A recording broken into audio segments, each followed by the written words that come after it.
Hello everyone, this is Aryan Thakkar, your coach and mentor, and welcome back to my YouTube channel on Aryan Tutorials. Now, in this video, this is going to be your second part of your sample paper solving series, in which I am going to deal with section B portion, the 5 marker and the 10 marker. What are the points that you need to remember? Now, मैंने देखा कि बहुत सारे बच्चे comment कर रहे हैं कि सर ये explanation करा दीजिए, वो one shot दे दीजिए. देखिए, let's talk practically and rationally. मुझे रियलाइज हुआ कि मेरे लिए पॉसिबल नहीं होगा कि सारा मैकबेथ का सीन्स का मैं रिविजन नोट्स करा पाऊं. इसीलिए मेरा एडवाइस अभी ये रहेगा, let's strategically plan out things. दूसरे चैनल भी है जहां पे वन शॉट कराए जा रहे हैं. मेरा एडवाइस आपको है कि आप सुधीर सर के चैनल पे जाइए. उन्होंने पूरा वन शॉट लेके रखा है समराइज्ड फॉर्म में, सारे poems, proses in Macbeth series का.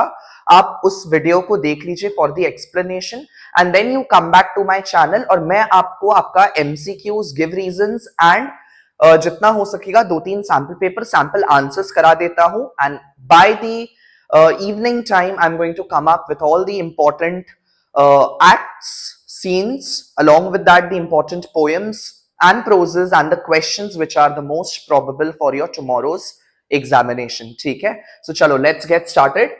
First read the question. By the end of Act 4, Scene 3 of the play Macbeth, analyze what ignited Macduff's decision to confront Macbeth not only as a political adversary but also as a personal enemy. Incorporate the following details. सबसे पहले क्या ignite किया Macduff को? The news which was brought by Ross and Macduff, reaction to that, and the decision of Macduff that he takes consequently, eventually, that he is going to avenge his family's death. तो इसका answer कुछ इस प्रकार से लिखना है आपको. देखिए, Macduff's decision to confront Macbeth as both a political adversary and personal enemy is ignited by the tragic news brought by Ross.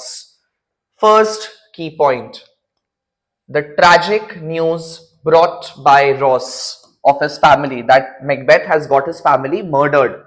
When Ross arrives, he initially tries to soften the truth. He does not feel like sharing it openly because he knows what impact will it have on Macduff. So he tries to soften the news, but Macduff insists on hearing the truth, to which Ross reluctantly informs him that his wife, Lady Macduff, and children have been slaughtered on Macbeth's order. Slaughtered, they have been killed.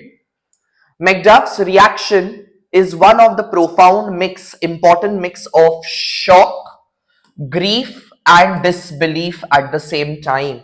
All three are your keywords. Please use them in your answers. As he cannot fathom, as he cannot comprehend what has happened to his family, the brutal nature of Macbeth's action, his grief quickly turns into rage, into anger, and a desire for vengeance, means a desire for seeking revenge. That is vengeance. This personal loss transforms Macduff motivation to make him a personal enemy. Okay? And this information turns him into a personal enemy of Macbeth. His anguish, he's deeply saddened, and a sense of betrayal pushes him to decide to avenge his family, to take revenge for his family. Macduff, consumed by grief and fury, decides to join Malcolm in the fight against Macbeth, and this marks a crucial point in the play as Macduff's murderous revenge becomes a central force in his rebellion against Macbeth. So, एकदम to the point answer उसने बताया है वो 2 point को लेके कि क्या हुआ है, and that gives her a perfect 5 on 5. ठीक है, चलिए coming to the next question. Describe the supernatural effect of Act 3, Scene 5, in which Hecate chides, scoffs, mocks the witches for their action. How does Hecate assert her authority over the witches? Write your answers in 100 to 150 words. Provide an atmosphere of supernaturalism. Hecate admonishes the witches for meddling with Macbeth. She scolds witches for meddling with Macbeth with prophetic greetings without her consultation. So, in Act 3, Scene 5 of Macbeth, the supernatural forefront of the play intensifies and is heightened by the appearance of Hecate. Can you see the line? The supernatural forefront of the play is intensified and is heightened by appearance of Hecate, the goddess of witchcraft, who chastises the three witches for chastises means who scolds, scoffs three witches for their unauthorized actions. She expresses her anger at their interference in Macbeth's fate without consulting her. To the point. She reveals her anger at their lack of respect for her authority, that they have undermined Hecate's authority, stating that Macbeth is a wayward son, quotation, who does not fully understand the power they possess. This is significant as it introduces a higher level of supernaturalism as Hecate emphasizes her dominance over the other witches and the fate of Macbeth. She plans to use her magic to lead Macbeth to his destruction by deceiving him and making him overconfident, by fueling his overconfidence through deceptive visions. This is significant as it does not only shows the heightened power of supernaturalism but also foreshadows Macbeth's tragic ending. This emphasizes now his reliance of supernatural forces ultimately leads him to his destruction. Hecate's interaction underscores the theme of fate versus free will, showcasing the forces controlling Macbeth's destiny are more dangerous than the are more dangerous and unpredictable than he believed. ठीक है, सो एकदम to the point answers लिखने का जरूरत है आपको, कहीं पे भी इधर उधर you don't have to beat around the bush and try to cook up a summary of rather than giving out what is asked for in the question. Chaliye, next one. Do you agree Macbeth is a man influenced not just by supernatural but blinded by his own ambition and desperation?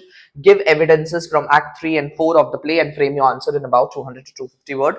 Besides, how do the prophecies of the witches prove untrue at every stage of Macbeth's struggle with the opposition? Write your answers in about 200 to 250 words. Chaliye, let's see उसने क्या किया है.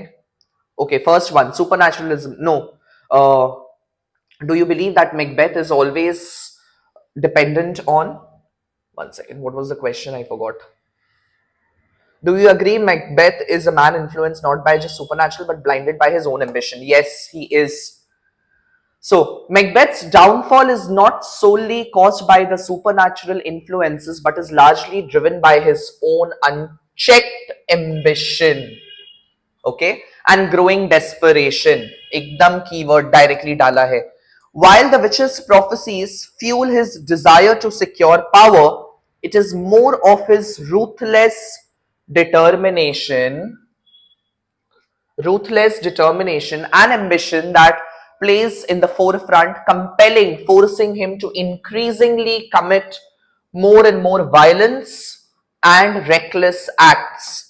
In Act 3, Macbeth reveals to Lady Macbeth his distress and deep-rooted fears about Banquo. To be thus is nothing but to be safely thus is the quotation she has used. He realizes that his throne is insecure as long as Banquo and his descendants are alive.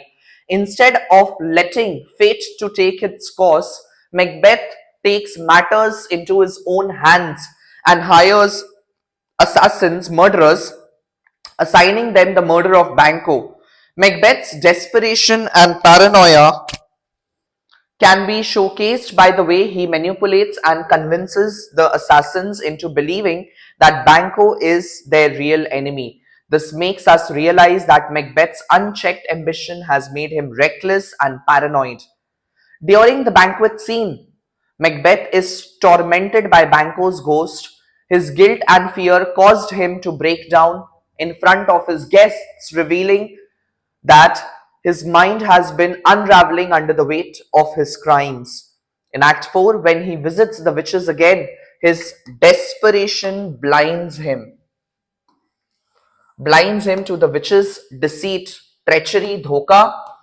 His paranoia and ambiguous means absurd, vague interpretation of apparition, incomplete interpretation of apparition foreshadows his upcoming doom. His desperation reaches its peak when he orders the brutal murder of Macduff's wife and children, uh, as all act of sheer cruelty out of fear.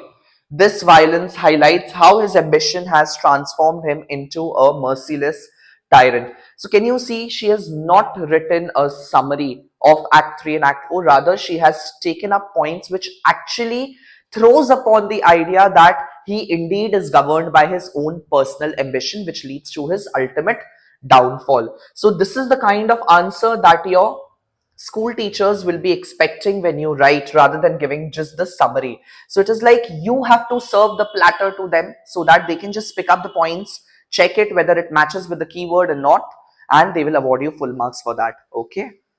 Now she hasn't done prism over here because she said that prism ho jata hai, it's easy. So let's take up Rhapsody. How do the people of small towns mourn the death of their fellow townsmen? What is suggested by their act? Incorporate the following details and write your answers in a short paragraph of about 100 to 150 words. Close-knit bonding between them and perishability of human life. That is the natural cycle of death. Chali, let's see. In the poem Small Towns and River, the people in the small town mourns in death of their fellow townsmen. Mourns the death of their fellow townsmen with collective sorrow, means together, which deeply affects the entire community.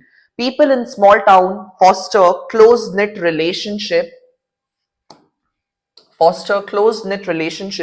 making every death feel personal.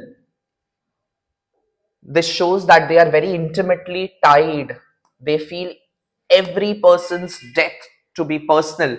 The communal grief, means the grief of the entire community together, highlights the deep bond that unites them and reflects their sense of belonging. Here, death is not seen as an individual tragedy but a collective one. This showcases the strong emotional tie among the townspeople who are a part of others' joys and sorrows.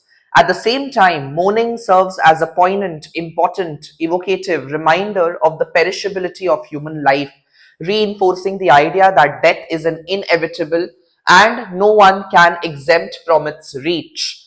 The funeral in the small towns are often marked by simplicity yet profound grief. The dreadful silence mournful and the sad, mournful, yet hopeful wreath of tuberoses presents. See, the wreath of tuberoses is sad, it symbolizes sorrow. It also symbolizes the grief which is caused at the loss of a dead deceased person, yet it also symbolizes hope, because the wreath of tuberoses में एक line था वहां पे, only the rituals are permanent. ठीक है. So it is the custom that passes on from one generation to other generation, and therefore hopeful at the same time. Of tuberoses presents an imagery of community. The mourning rituals of life and death serve as a reflection of both their deep connection and fleeting, short-lived nature of human life. So are you understanding how you have to write your answer? Your answer has to be very specific and to the point. You just cannot be beating around the bush. And for the explanation video, I would again like to reiterate by saying that you can go to Sudhir sir's channel, see all the explanation video over there. It is not possible from my end to take up everything in one particular day. Besides, I have my offline batches at the same time. My kids, those who study from here, I have to cater to them. I will definitely come out with all the MCQs in the next part of my video, and by evening I promise you'll get all the important questions and the proses, stories, and the scenes of Macbeth, which are important from the examination point of view for tomorrow. So have a great time preparing for the examination. Take care, and if you are liking my channel, then please do like, share, subscribe, and share it with your friends, and press the bell icon for the recent update. Okay, take care.